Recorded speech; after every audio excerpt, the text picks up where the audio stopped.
When I retired from the game, I sat there asking kind of all the wrong questions. What's the biggest industry I can get into? And it's all the wrong stuff. And you got to sit there and ask yourself, okay, what am I truly passionate about? What do I enjoy doing? And when you feel that way, honestly, you feel like you have never worked a day in your life. It's the most fun thing in the world. You get up in the morning excited about what you're doing. And you got to be really honest with yourself about it. If you wake up in the morning and you're dreading going to work, dude, do something else. Right. Do something else. And those are hard decisions to make. But when you make those decisions, it's a very liberating experience. And you find out that the rewards will come.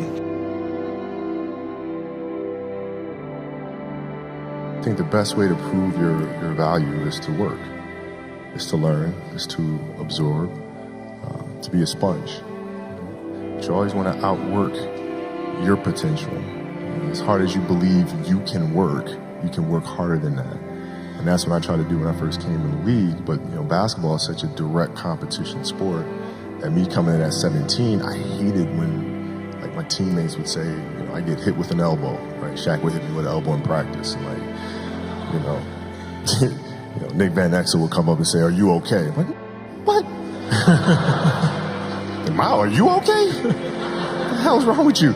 So I always had that extra chip on my shoulder. So every day in practice for me was really trying to annihilate everybody that I was playing against. Because I wanted to prove you don't need to babysit me.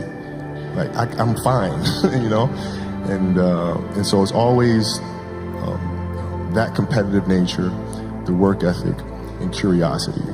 Because I asked a lot of questions. When playing with Bryant Scott, I asked him a lot of questions. Eddie Jones, who was great at chasing guards off the screens, and I didn't understand how to do that. I would sit with him before practice, after practice.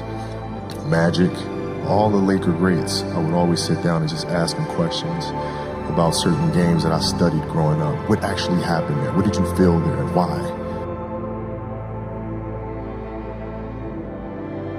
We were playing against the Lakers, Tom, and we were out here in LA. So the game was at 7. I was like, you know what? I'm gonna come to the Staples Center because we're playing. This is when the Lakers had Kobe and Shaq. Okay, this is like the championship Lakers.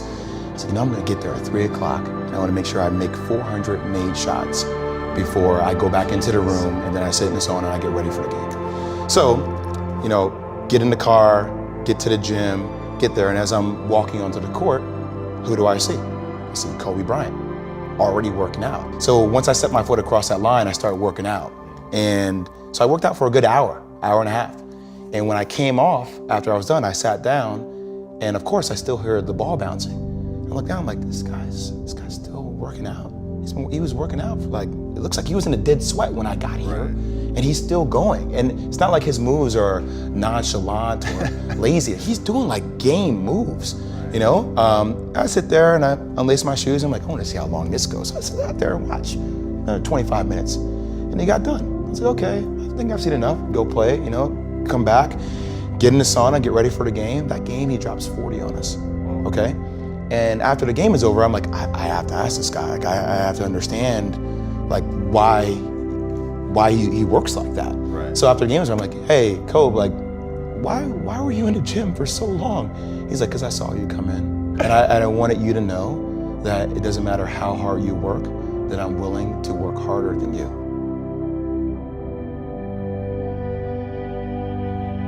If your job is to try to be the best basketball player you can be, right?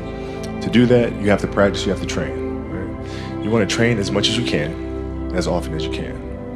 So if you get up at 10 in the morning, train at 11, right? 12, say 12, train at 12, train for 2 hours, 12 to 2. You have to let your body recover. So you eat, recover, whatever. You get back out, you train, start training again at 6. Train from 6 to 8, right? And now you go home, you shower, you eat dinner, you go to bed, you wake up, you do it again, right? Those are 2 sessions. Right? Now imagine you wake up at 3, you train at 4, you go 4 to 6, come home, breakfast, relax, blah, blah, blah. Now you're back at it again, 9 to 11, right? Relax, and now all of a sudden you're back at it again, 2 to 4, and now you're back at it again, 7 to 9. Look how much more training I have done by simply starting at 4, right? And so now you do that, and as the years go on, the separation that you have with your competitors and your peers just grows larger and larger and larger and larger and larger. And by year 5 or 6, doesn't matter what kind of work they do in the summer, they're never going to catch up because they're 5 years behind. Right? So it makes sense to get up and start your day early because you can get more work in. If I start earlier, I can train more hours. And I know the other guys aren't doing it because I know what their training schedule is. Right? So I know if I do this consistently over time, the gap's just going to widen and widen and widen and widen and widen, and they won't be able to get that back. So to me, it was just common sense. I'm like thinking, how can I get an advantage? Oh, start earlier. Yeah, let's do that.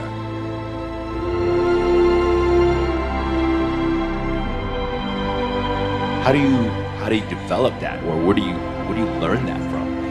Well, I think it's just a matter of what's important to you. Mm-hmm. What's important to you for whatever reason. I felt like I didn't feel good about myself if I wasn't doing everything I could to be the best version of myself.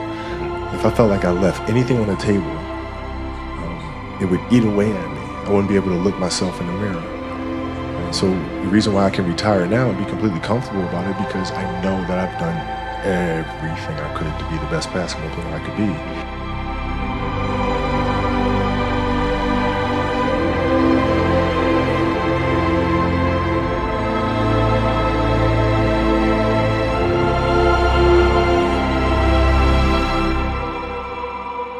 This has been absolutely beautiful, you guys. I can't believe it's come to an end. You guys will always be in my heart. And what can I say?